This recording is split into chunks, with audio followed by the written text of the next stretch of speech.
Hello, everyone. Dwayne Kimball, owner and founder of KMD 89 VA Claims Consulting. Leave no vet behind. First, just let me say I hope everyone is staying safe during this time of this whole coronavirus that seems to be just affected everybody, not only here in the States, but abroad as well. I know I've had to cancel a couple public workshops, but that's okay. I'm still doing a lot of stuff online and digitally. So today I wanted to talk about or do a recap on all my previous YouTube videos that I shared. I've been getting a lot of feedback, comments, and still a lot of questions, and it seems as though there still may be some things that wasn't clarified, or a lot of people are just having questions in general. So I just wanted to do a quick recap on some of the videos, or all the videos that I've uploaded to YouTube to this point. So first, I just want to talk about the 8 tips of VA compensation claim success. What that means is things that I did with my VA claim that I felt that helped me be successful, and things that I didn't do that later on I felt that would have helped me be successful a lot sooner. As I said in a lot of my other videos, it took me 4 years. It shouldn't have took 4 years. I know some veterans have taken longer than that, but I just want to recap some of the things I felt that that I was successful, that helped me be successful with my claim. So first, educate yourself. If you're watching this YouTube video, you reached out, you probably logged into YouTube just to get maybe some questions, some answers to some of your questions. So that's definitely a good thing, but also make sure you get the right education. Okay, there's a lot of videos out there. I'm not saying that I got the best videos or giving the best feedback or whatever, but you want to make sure the information that you are receiving is the correct information. Okay, so educate yourself. Make sure you become accustomed to some of the main VA regulations, the rating schedule, the 38 CFR, the M21. That's a lot of information. It took me years to get comfortable researching this information and learning how to interpret it. So you make sure you want to get educated on the VA claims process. That's tip number 1. Number 2, confirm if you're eligible for benefits. I talked about this, some other videos. The way that you know you're eligible: did you serve on active duty? What type of discharge do you have? If it's one of those discharges that needs a COD, a character discharge done, make sure you educate yourself on that, if you didn't receive an honorable discharge. And also keep in mind, if you had multiple periods of service, so if you had 2 periods of service, one was honorable and the second one was dishonorable, then a COD, a character discharge, will need to be done, but you still may be able to receive benefits based on that honorable period of service. Okay, so make sure you educate yourself that you're eligible to receive benefits. Number 3, confirm that the disability or diagnosis or condition you're claiming is eligible for benefits, and also make sure you know what that criteria is. So if you're claiming it under the 5 different ways of service connection, and those are pre-service aggravation, direct service connection, secondary service connection, increase, or presumptive.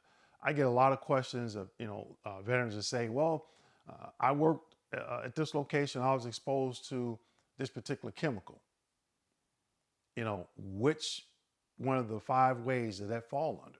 And if it's directly due to service, then you have to have been treated.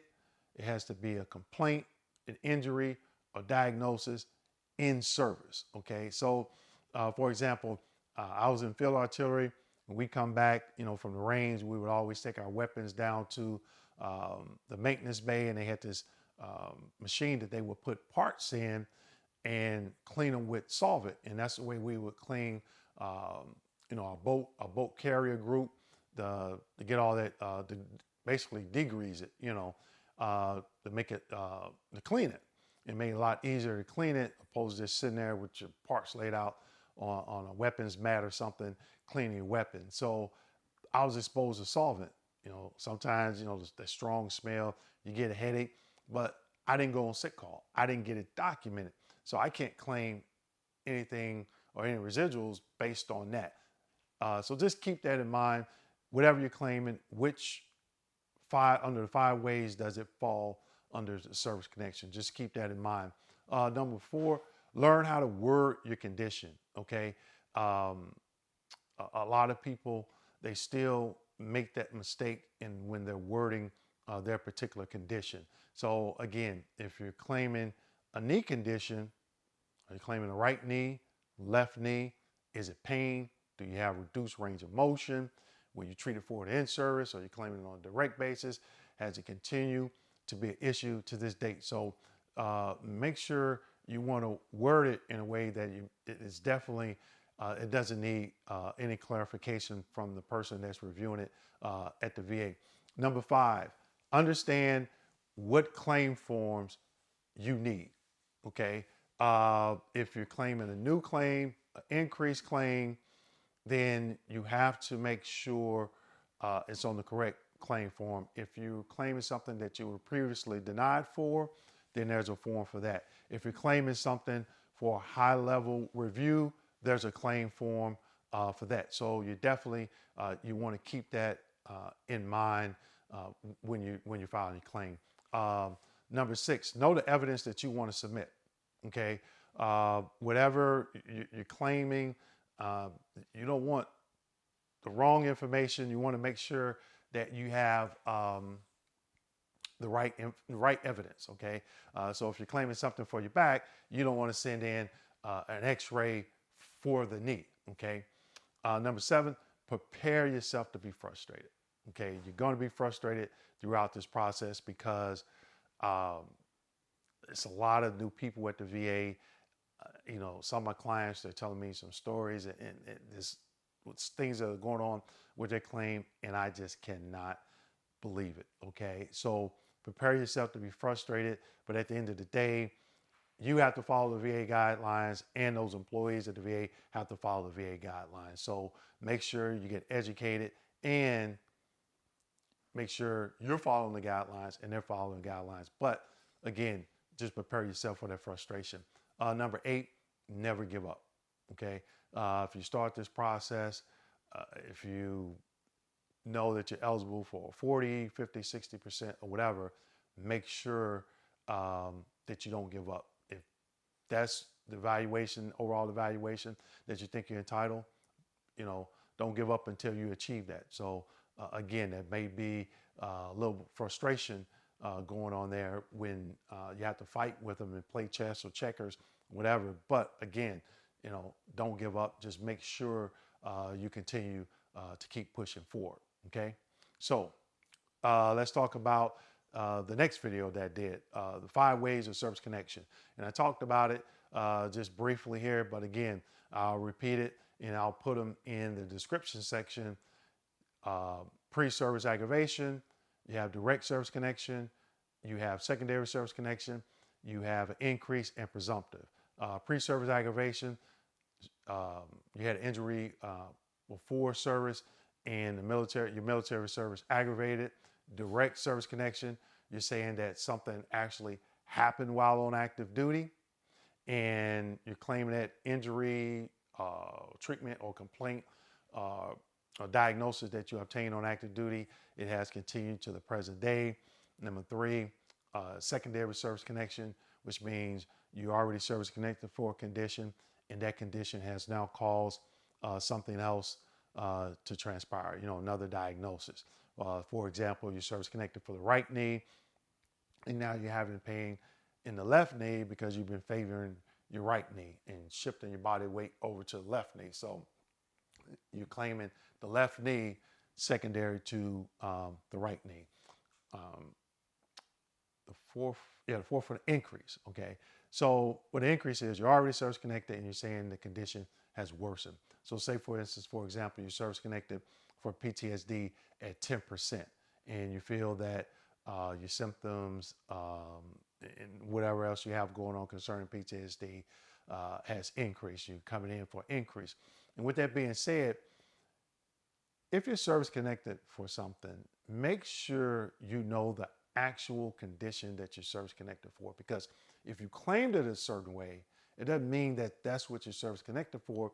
The VA could have gave you a different diagnosis. Okay, so you want to make sure you understand that. And one way you can confirm that is looking at an old rating decision or contacting the VA and asking for a summary letter. In that summary letter, it'll give everything that you're service connected for, and it'll give you a 4-digit diagnostic code. And that 4-digit diagnostic code, when you Google it or look it up in the rating scheduler, it'll tell you all the criteria for each percentage. So, you know, if it's for PTSD, it'll tell you the criteria for 0%, 10%, 30%, 50%, 70%, and 100%. Okay, so you want to make sure that you know if you're coming in for an increase, what is the criteria for the next higher evaluation if that condition is not already maxed out. Okay, see, presumptive. Presumptive is you're claiming it's due to the military, but it doesn't meet the other 4 ways. So presumptive, you got Agent Orange presumptive, you have Gulf War presumptive, you have Camp Lejeune contaminated water presumptive, 1-year presumptive, 3-year and 7-year presumptive. So again, you want to look up the qualification and the criteria for all those presumptives. The condition that you're claiming, does it fall under the criteria for those presumptive conditions? So you want to make sure that you know that, okay? All right, so the next video I did, was DBQs. So DBQs. DBQ stands for Disability Benefit Questionnaire. And these came out a few years back to help with the backlog of all the claims that were being submitted. And DBQs can be taken to your private physician to have them to complete it, okay? So you can go on the VA website and you can look for a particular DBQ for a condition that you're service connected for and take it to your physician and have them to complete it. Now, certain DBQs can only be completed by certain examiners, okay? So definitely keep that in mind. DBQs, private physicians cannot do a telehealth or telemental DBQ. And a lot of veterans miss this. They go to the website, they find a DBQ for the condition that they're service connected for, they email it to their physician, and the physician calls them on the phone and they ask them these questions. That cannot be done, okay? That cannot be done. You could do it, but if a rating specialist or RVSR catches that or feels that that's not an in-person, if the DBQ wasn't completed in person, they can kick it back, it can void the DBQ, and then they can request a CMP exam. Now, what's been going on with a lot of my clients is they've been getting DBQs completed by their private doctor in person, and they're submitting it, for example, they're submitting for a claim for increase, and for some reason, the VA is still scheduling exams through QTC or LHI or the VA CMP office. Now, if this happens, you want to make sure that that DBQ is complete and is sufficient for rating purposes. Now, again, my clients have been doing that, and their DBQs are sufficient for rating purposes. And then they have to fight with the VA and say, hey, I don't want to go to see your doctor because I had my doctor complete the DBQ. It's complete, it's sufficient. Please send it to the rating activity, RFD, which means ready for decision. And they go back and forth. And, in a few weeks, they get the rating in the mail with the increase granted. Okay. Now, that happened to me. I refused to go. I knew the regulations stated my private physician could complete the DBQ. I looked at the DBQ and I made sure that everything was complete on that DBQ. Back when I was a rating specialist, The DBQs, the VA implemented the DBQs. So I had to get trained on them. I had to know exactly uh, what was needed to make that DBQ sufficient for rating purposes. So my training with the VA helped me in, with my own claim by looking at my DBQ once my doctor completed and make sure that it was correct. Okay. A lot of veterans don't have that. They just assume that, hey, this is a doctor. They filled it out and everything is good. Okay. So it could be, but you want to make sure you educate yourself to make sure that that document is sufficient. And then when you submit it with your claim form, be prepared to get a call from QTC like I did, stating that I had to go to that exam. And I was like, no, I'm not going, because if I go, that I knew that rating specialist wasn't going to use the information that my private physician that I had been getting treated for this condition for the last 2.5 years, they were going to use the DBQ completed by QTC or LHI, which that doctor that that never seen me before, I was just a name on a piece of paper, and I was like, no, I'm not doing it. The M21 is clear. As long as it's an in-person exam, my private physician can complete this DBQ, and that's what I did. So keep that in mind. And also, on that note, I'm going to do another video talking a little bit more about DBQs, but what I'm going to be talking about, I'm going to be providing a list of DBQs that's on the VA website. I was just looking a couple of nights ago that the DBQs are expired. So if you go and you get a DBQ, look in the top right-hand corner, okay? And if you go back to, I think it was, the video I did on DBQs, I did one of the migraine, and I showed on there, not only has this been expired since September 2019, also some of the, I talked about some of the criteria on there, but you want to make sure you're looking at top right-hand corner and make sure that the DBQ has not expired. Okay. So if it's today is March 25th, 2020, if you go and pull a DBQ and it has January expiration date, January 2020, it's no good. Or anything with 2019 or 2018. Why the VA hasn't updated it, I don't know. I know it has, those DBQs have to go through a series of approvals, but I'm pretty sure all the internal DBQs that the VA is using on the internet, I guarantee you all those are up to date. So you want to make sure that if you do go that route, that the DBQ has not expired. Another video I talked about my VA claims experience. As I just mentioned, I used to be a rating specialist for years, Department of Veterans Affairs, before I retired in October 2018. And it got to the point when I was working on my own claim that I felt that the VA turned their backs on me. I was getting rating decisions that had errors. I was calling them out. No one was listening. I had to end up calling the Southeastern Regional Office, and I think it was Nashville, Tennessee. Nashville, Tennessee. And I was like, hey, the rating decision that I'm getting from this particular regional office that falls in your jurisdiction, hey, they're doing a lot of stuff that is wrong, and I shouldn't have to appeal it because on every page there was an error, and they were not following any of the VA guidelines. Some, maybe about 30% of the rating was correct, but the majority of it was incorrect. And it was like it was falling on deaf ears, and they were like, do this, do that. And I just felt like, one, that the VA had turned their back on me as a veteran in that instance, and two, they just kept moving the finish line. They kept moving the finish line. They was like, oh, okay, yeah, we see it. Oh, all you got to do is this. I go and do that, and then it was something else. And I'm like, well, why you didn't tell me that before? Well, I'm telling you that now. Then I go and do that. Then they're like, oh, you got to do something else. And it was just one thing after another. And I just felt that they were trying to wear me down. And I was like, no, you're not going to wear me down. It's not going to happen. I'm not giving up. And I didn't. Okay. So don't think that since you're having a bad experience that no one else has experienced that. But to help alleviate some of their frustration, get educated, learn those regulations, watch some videos that are credible and that are giving you some good information, and ask questions.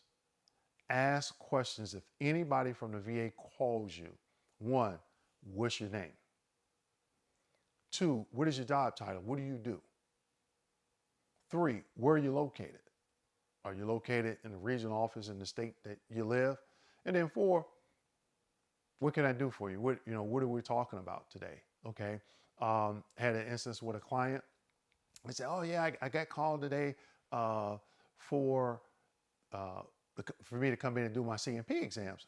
And I said, okay. I said, well, did you ask what exams are you coming in for? And I think this particular client had claimed 10 different conditions. And they was like, well, I don't know. So you don't know if they're only requested, if the regional office only requested an exam for one thing that you claim, not the other 9, out of the 10 that you claim. And so then they had to call back. And then that's when they start getting a runaround. They're like, oh, well, we don't know. They know. Because when the regional office sends that exam request to the VA Compensation and Pension Office or a third party like QTC or LHI, they know exactly what exams are being requested. Because if you claim 10 different things, then that possibly could be 10 different exams that they have to do. So they know exactly what exams that the regional office is requesting, because the regional office has to tell them, oh, I need you to do a hearing exam. I need you to do a thoracolumbar exam.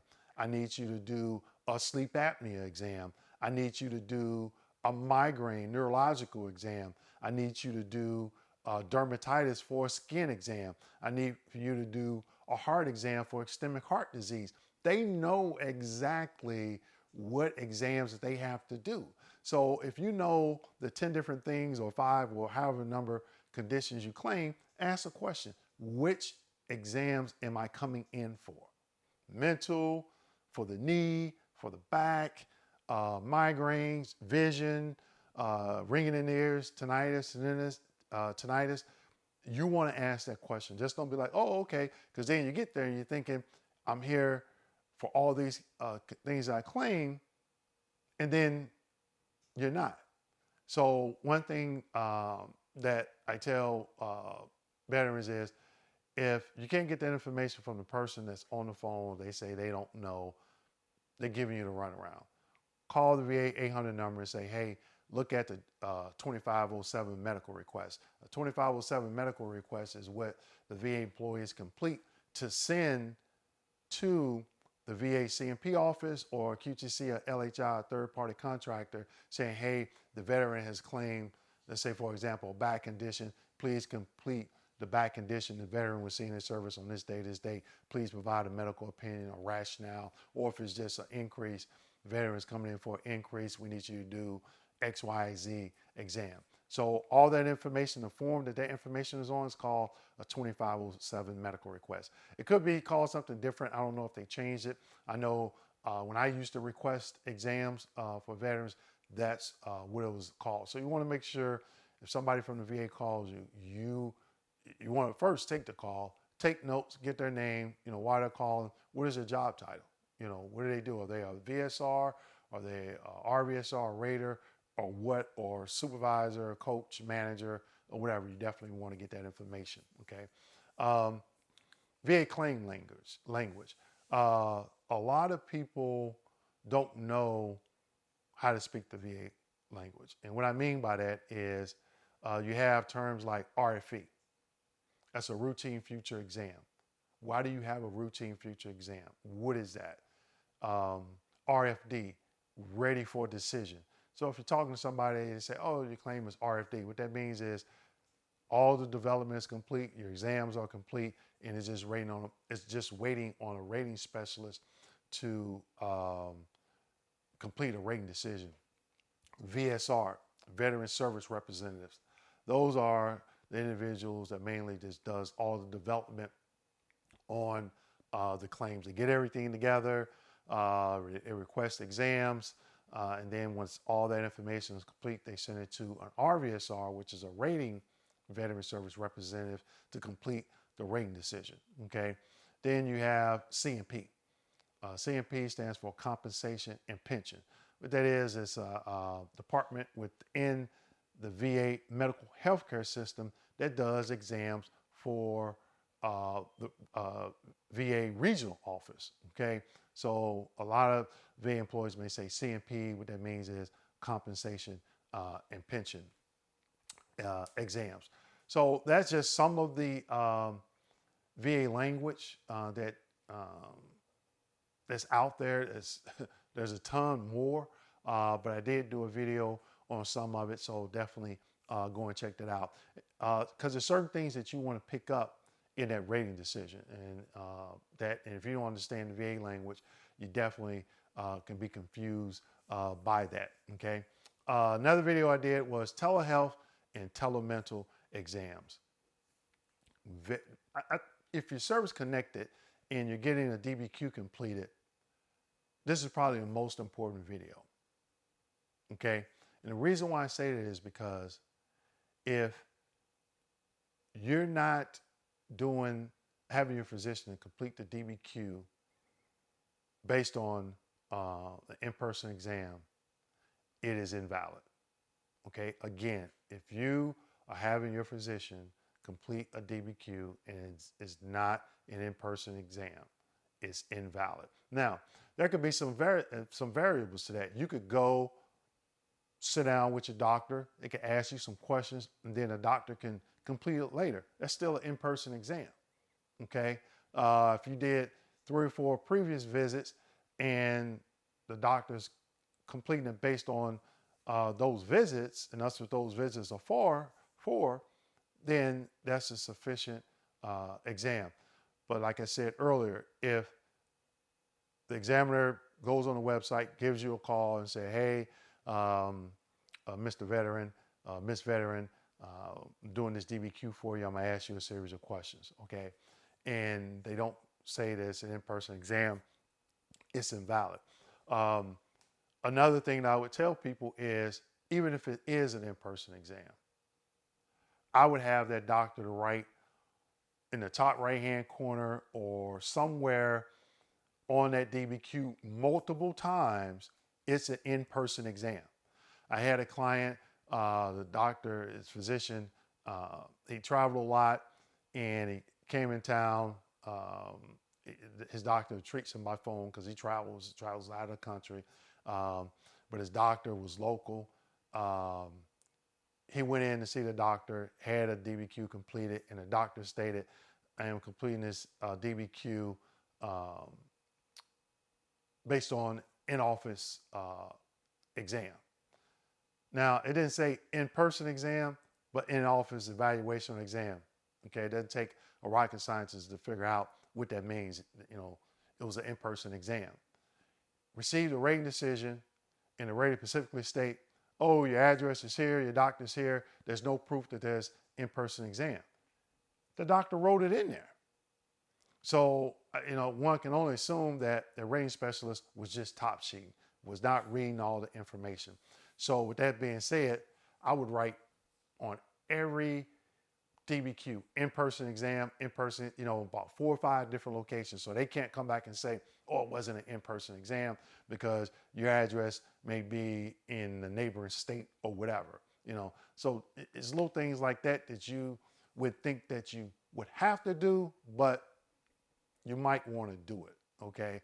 Because you don't want to fall in that boat. And even if you do it, guess what? It's a small chance that it still could happen because, you know, you may get some people at the VA just top sheeting and not reviewing, okay? And then that's where that frustration is going to come in. But as long as you know that you did have your physician complete that DBQ the right way, it's sufficient for rating purposes. It was an in-person exam.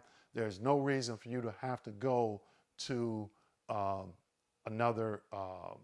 see one of their physicians. Now, let's just say you're not service connected for something and you get a physician to do a DBQ for you, which is legal, it's okay, but you're not service connected. you may need a nexus letter to go along with that. What a nexus letter is a medical opinion and a rationale. That's something totally different. And then you got to make sure that's worded right.